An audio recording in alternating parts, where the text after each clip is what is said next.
Hey everyone, and welcome to Year 4's Reading Comprehension. Today's text, My Rocket Ship. So, just a question to get you thinking. So, what is meant by the word junk? Pause now and think about your answer. Okay, so junk is rubbish. It's the things that people throw away, put into bins, or take to the tip. Another question to have a look at. The poet is making a junk model rocket ship. What does this suggest about the age of the poet? Pause now and think about your answer.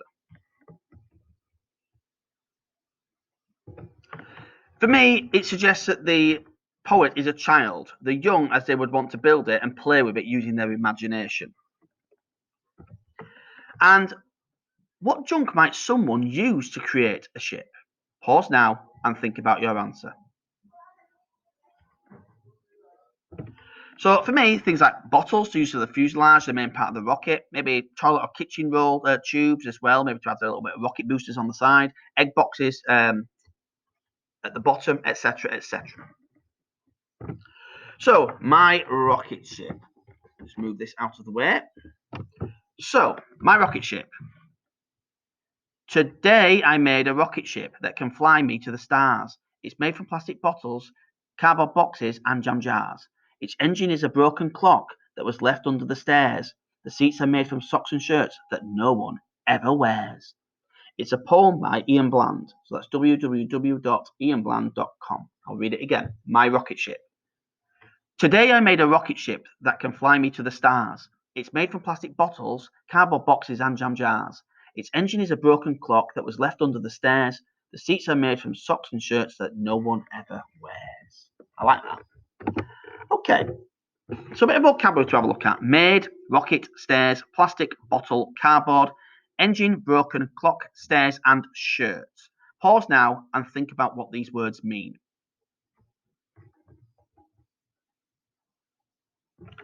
Okay, so made is something that has been created. A rocket is a machine designed to travel into space. Stars are burning balls of gas like our sun. Plastic's a man-made material. Bottle is a container used for holding a liquid. Cardboard's a material, it's basically thick paper. Engine is a machine designed to move something. Broken is damaged. Clock, a device for telling the time. Stairs, steps allow people to move up and down. And shirt is an item of smart or formal clothing. So a gist, I want you to pause now and think about what is the purpose of this text? What is the point of it? Okay, so what is the gist? Pause now and think about what that might be. Okay, so it's a poem about a child's junk model rocket ship. It's quite simple and straightforward today.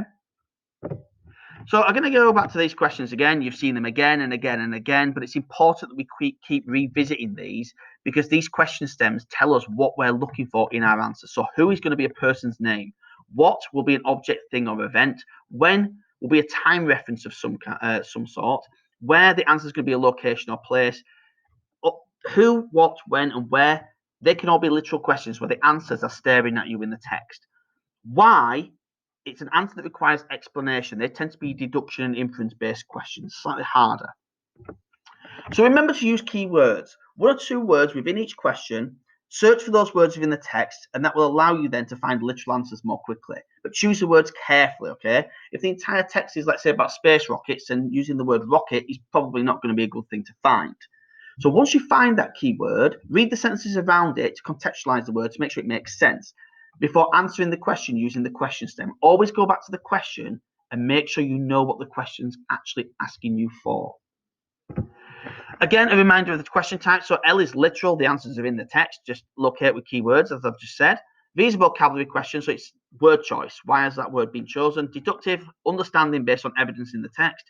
Evaluative, basically providing an opinion on the text, but using the text itself to back up your opinions. Inference is similar to deductive.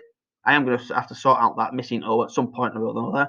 And it requires interpretation beyond what's in the text. You've got to read between the lines. Authorial is why did the author choose that language to engage the reader? So question time, let's model. So the first question is, what is the poet making? So it's a literal question, okay? So you might want to look for the word working. You might want to look for the word making here in the text, okay? But the question is what? So the question stem is what? That means that your answer is going to be a thing or an object. Pause now, have a look at the text, and see whether you can answer the question. So for me, it's today I made, so it's not quite making, but it's the similar verb, a rocket ship. So I've circled made because that is the word that I searched for within the text, and rocket ship is my object, okay? Here are your questions for today then. What is the poet making? Literal question. List the materials the poet uses to make his rocket. Literal.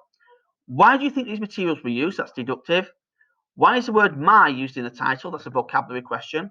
How old is the rocket maker? That's inference. Can this rocket fly to the stars? That's also inference. What shape does a poem make? That's a deductive question. Just step back, look at it from a distance. Don't necessarily read the words, just look at the shape. That will help you to answer that question. Why might the poet choose to give this poem a shape? That's authorial intent. Do you think this was a good or bad idea? So that's linked to the previous question. And again, it's authorial intent.